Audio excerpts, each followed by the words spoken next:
1200조 원. 2025년 현재 대한민국이 지고 있는 빚입니다. 이게 얼마나 큰 돈인지 감이 안 오시죠? 우리나라 국민 5천만 명 전체에게 한 명당 2,400만 원씩 나눠줄 수 있는 금액이고 1초에 만 원씩 써도 다 쓰는데 3,800년이 걸립니다. 그런데 충격적인 건 이게 우리나라만의 이야기가 아니라는 겁니다. 미국은 우리 돈으로 약 5경 원, 일본은 나라 전체가 1년 동안 버는 돈의 2.6배가 넘는 빚을 지고 있어요. 독일, 프랑스, 영국, 심지어 기름 팔아서 부자인 카타르까지 지구상 거의 모든 나라가 빚더미 위에 앉아 있거든요. 도대체 왜 이 세상 모든 나라가 빚을 지고 있는 걸까요? 그 엄청난 돈을 누구한테 빌리는 걸까요? 그리고 우리는 이 빚을 언제 갚을 수 있을까요? 오늘은 국가 부채의 모든 것에 대해 파헤쳐 보겠습니다.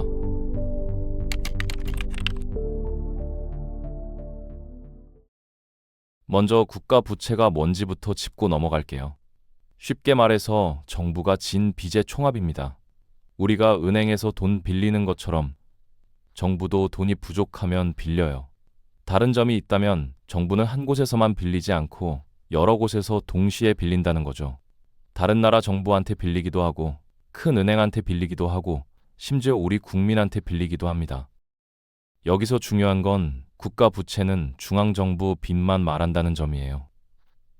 서울시나 경기도 같은 지방자치단체 빚은 따로 계산하고 우리 개개인의 카드 빚이나 집 살 때 받은 대출 같은 건 당연히 포함 안 됩니다. 그럼 왜 정부는 돈을 빌려야 할까요? 여기서 누구나 한 번쯤 해봤을 질문이 있을 거예요.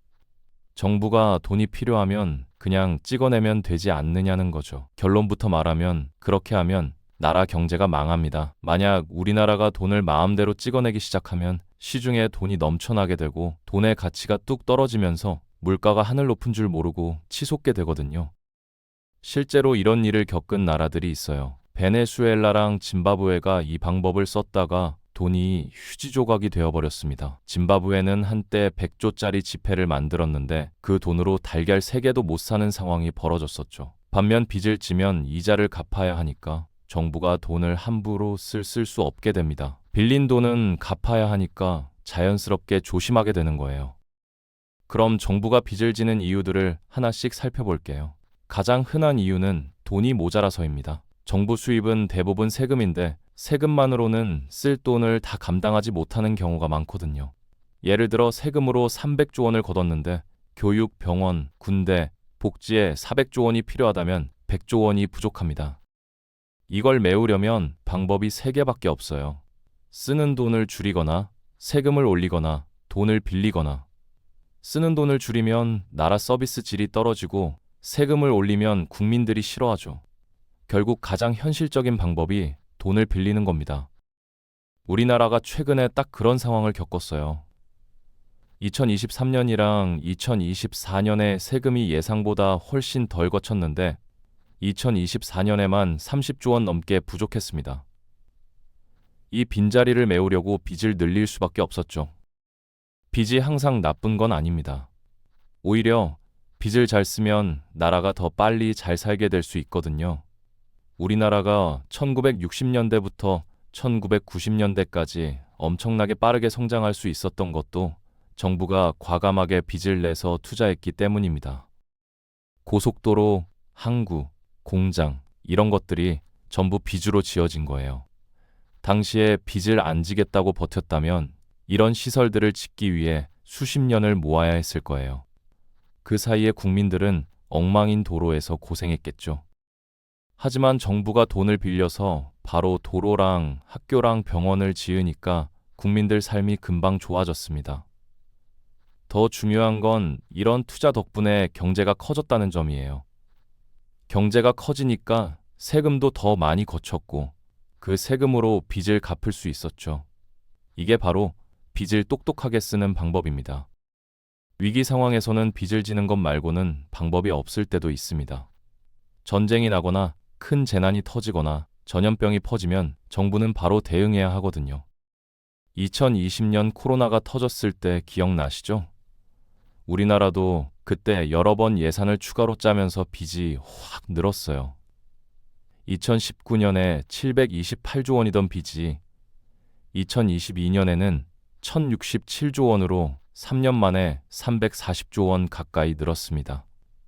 재난지원금, 자영업자 지원, 백신 사는데 전부 돈이 들어갔거든요. 그때 빚을 안 줬다면 가게들이 줄줄이 문 닫고 일자리 잃는 사람이 엄청 많았을 거예요. 좀 웃긴 이유도 있는데요. 정부가 옛날 빚을 갚으려고 새 빚을 지는 경우입니다. 우리가 카드빚 돌려막기 하는 거랑 똑같아요. 정부도 이걸 합니다. 2010년에 빌린 돈을 2020년에 갚아야 하는데 돈이 없으면 어떻게 할까요? 2020년에 새로 빚을 내서 2010년 빚을 갚는 거죠. 이게 계속 반복됩니다. 물론 이게 영원히 되는 건 아니에요. 빚이 눈덩이처럼 커져서 감당이 안 되는 순간이 오면 나라가 파산합니다. 우리나라가 1997년에 그런 위기를 겪었어요. 외환 위기라고 하죠.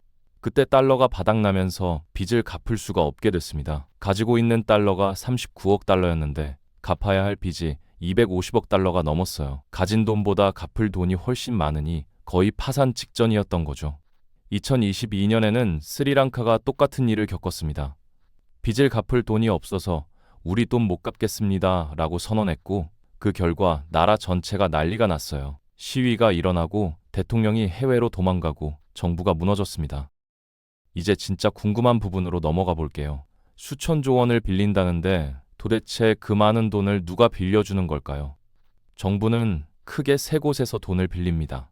국내, 해외, 그리고 한국은행이죠. 먼저 국내부터 볼게요. 놀랍게도 여러분도 정부에 돈을 빌려줄 수 있습니다. 바로 국채를 사는 거예요.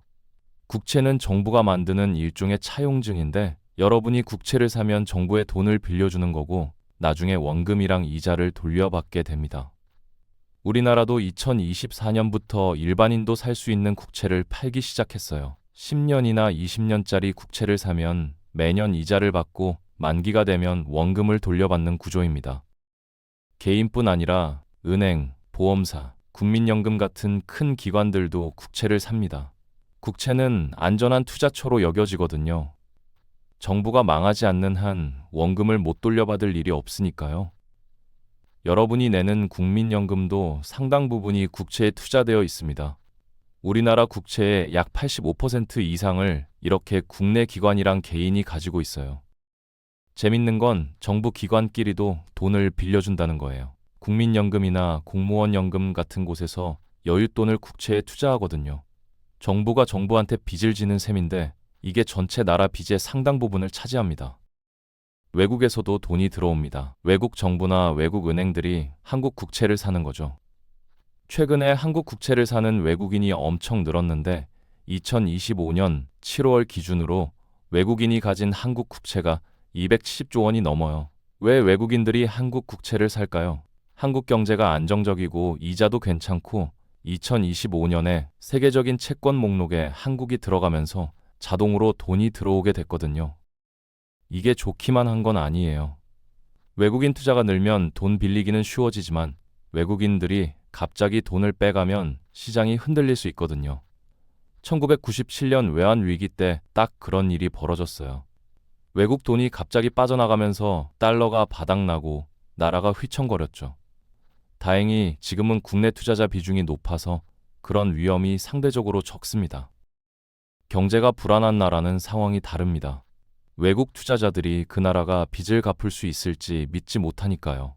그래서 경제가 안 좋은 나라들은 세계은행이나 아시아개발은행 같은 국제기구에서 돈을 빌립니다. 이런 대출은 이자가 낮은 대신 조건이 까다로워요. 돈을 어디에 어떻게 써야 하는지 세세하게 정해져 있죠. 그리고 정말 경제가 망가져서 아무 데서도 돈을 빌릴 수 없는 최악의 상황이 되면 IMF한테 손을 벌리게 됩니다. 우리나라가 1997년에 바로 IMF한테 돈을 빌렸어요. 그해 1월에 한보그룹이 망한 걸 시작으로 산미, 진로, 기아, 혜태 같은 큰 기업들이 줄줄이 무너졌습니다. 외국 돈이 빠져나가면서 달러가 바닥났고 결국 11월 21일에 IMF한테 도움을 요청했어요. IMF한테 195억 달러, 세계은행한테 70억 달러, 아시아개발은행한테 37억 달러를 빌렸는데 그 대가로 엄청 힘든 조건을 받아들여야 했죠. 금리를 확 올리고 정부 지출을 줄이고 기업들을 대대적으로 구조정해야 했습니다. 수많은 기업이 문을 닫았고 많은 사람이 직장을 잃었어요. 국민들은 절망했지만 동시에 금 모으기 운동으로 하나가 되기도 했어요. 349만 명이 참여해서 금 225톤을 모았습니다. 그때 시세로 3조 7천억 원어치였어요. 결국 예정보다 3년 빨리 IMF 빚을 다 갚았고 2001년 8월에 IMF 관리가 끝났습니다. 마지막으로 한국은행에서 빌리는 방법이 있어요. 한국은행이 돈을 찍어서 정부 빚을 사주는 건데 앞서 말했듯이 이렇게 하면 물가가 폭등할 수 있어서 직접적으로는 잘 안 씁니다. 대신 돌려서 하는 방법을 쓰는데 시중은행들이 먼저 산 국채를 한국은행이 사들이는 방식이에요. 이건 정부한테 직접 돈을 빌려주는 게 아니라 금리랑 시중에 도는 돈의 양을 조절하는 정책 수단으로 씁니다. 그럼 국가 부채는 나쁜 걸까요? 답은 상황에 따라 다르다입니다. 빚을 내서 도로를 깔고 학교를 짓고 병원을 세우면 경제가 커지고 국민들 삶이 좋아집니다. 위기 때 빚을 내서 경제를 살리면 더 큰 재앙을 막을 수 있죠. 이런 건 좋은 빚이에요. 문제는 빚이 감당 못할 만큼 커질 때 생깁니다. 옛날 빚 갚으려고 새 빚을 지는 악순환에 빠지면 빚이 눈덩이처럼 커지거든요. 빚이 너무 커지면 이자 내는 데만 돈이 다 들어가서 정작 교육이나 병원 같은 꼭 필요한 데 쓸 돈이 없어집니다.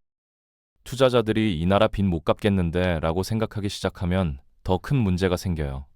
나라의 신용등급이 떨어지거든요.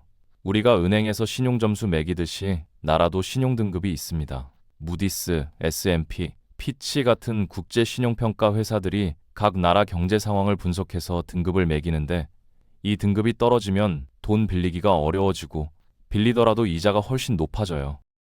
이러면 빚이 더 빨리 불어나는 악순환에 빠집니다. 1997년 외환위기 직전에 무디스가 한국 신용등급을 내렸는데 그게 외국 돈이 빠져나가는 걸 더 빠르게 만든 원인 중 하나였어요. 최악의 경우 나라가 파산합니다. 스리랑카가 2022년에 그랬고 그리스가 2010년대에 거의 그 직전까지 갔었고 아르헨티나는 역사상 9번이나 파산했습니다. 그럼 빚이 얼마나 많으면 위험한 걸까요? 딱 정해진 숫자는 없지만 많이 쓰는 기준이 있어요. 나라 전체가 1년 동안 버는 돈 대비 빚이 얼마인지 보는 겁니다. 보통 60% 이하면 안전하다고 보는데 꼭 그런 건 아니에요. 일본은 260%가 넘지만 아직 잘 돌아가고 있거든요. 반면 스리랑카는 100% 정도였는데도 파산했습니다. 결국 숫자보다 중요한 건 그 빚을 감당할 능력이 있느냐는 거예요. 우리나라 상황을 보면 2025년 기준으로 이 비율이 47%로 역대 최고입니다. 코로나 때인 2020년에 40%를 처음 넘은 뒤로 매년 오르고 있어요. 다른 선진국들 평균이 80%가 넘으니까 국제적으로 보면 아직 괜찮은 편이긴 합니다. 하지만 문제는 오르는 속도예요. 지금 추세대로라면 2065년에는 150%를 넘을 거라는 전망도 있습니다. 특히 우리나라는 아이가 점점 안 태어나고 노인은 늘어나서 앞으로 복지 지출이 엄청 늘어날 수밖에 없거든요. 연금, 병원비, 요양비 이런 데 들어가는 돈이 점점 더 커질 겁니다. 우리나라가 다른 나라랑 다른 점이 하나 있어요. 돈을 찍어서 빚을 갚을 수 없다는 겁니다. 미국, 일본, 유럽 같은 나라들은 극단적인 상황에서 돈을 찍어서 빚을 갚는 게 가능해요. 전 세계가 달러나 엔화를 쓰니까요. 하지만 우리가 원화를 마구 찍어내면 원화 가치가 떨어지고 외국 돈이 빠져나가서 더 큰 위기를 맞게 됩니다. 마지막 질문입니다. 빚 없는 나라가 있을 수 있을까요? 이론적으로는 가능합니다.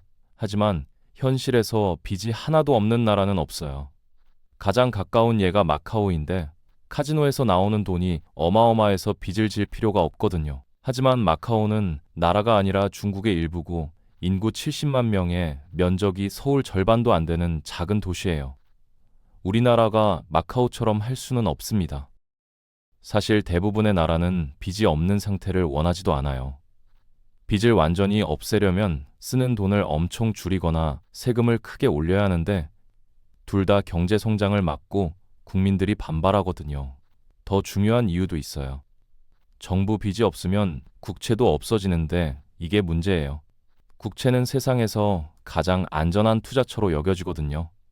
국민연금이나 보험사처럼 안전하게 돈을 불려야 하는 곳들은 국채에 많이 투자합니다.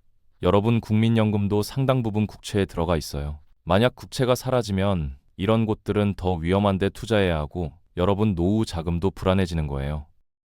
우리나라 이야기를 조금 더 해볼게요. 1997년 외환위기 이후로 한국 사람들은 빚에 대해 굉장히 안 좋게 생각하게 됐습니다. 나라가 빚 때문에 흔들리는 걸 직접 겪었으니까요. 하지만 그때랑 지금은 많이 달라요. 그때는 나라가 보유하고 있는 달러가 39억 달러까지 떨어졌는데 지금은 4,288억 달러로 세계 9위 수준이에요. 100배 넘게 늘었습니다. 경제 규모도 커졌고 수출 경쟁력도 강해졌고 금융 시스템도 훨씬 튼튼해졌어요. 물론 그렇다고 마냥 안심할 상황은 아닙니다. 가계빚이 세계 최고 수준이고 노인 인구가 늘어나는 속도도 세계에서 가장 빠르고 북한이라는 변수도 있어요. 여러 가지가 복잡하게 얽혀 있는 거죠. 결론을 내려볼게요. 국가 부채는 그 자체로 좋거나 나쁜 게 아닙니다. 양날의 검이에요. 똑똑하게 쓰면 나라가 성장하고 국민이 잘 살게 되지만 함부로 쓰면 경제가 망할 수 있습니다. 중요한 건 빚이 있느냐 없느냐가 아니라 그 빚을 어떻게 관리하느냐는 거죠. 뉴스에서 나라 빚이 얼마다 라는 헤드라인을 봤을 때 무조건 걱정할 필요는 없어요. 대신 그 빚을 뭐에 쓰고 있지? 감당할 수 있는 수준인가? 를 물어보세요. 그게 훨씬 의미 있는 질문이니까요. 어떤 나라는 높은 빚에도 끄떡없이 잘 굴러가고 어떤 나라는 그보다 적은 빚에도 무너지는 이유가 바로 여기에 있습니다. 일본은 260%가 넘는 빚을 지고도 멀쩡하고 스리랑카는 100% 정도에서 파산했어요. 결국 숫자가 아니라 그 숫자를 다루는 능력이 핵심인 겁니다. 우리나라는 어떨까요? 지금은 감당할 수 있는 수준이지만 앞으로가 문제예요.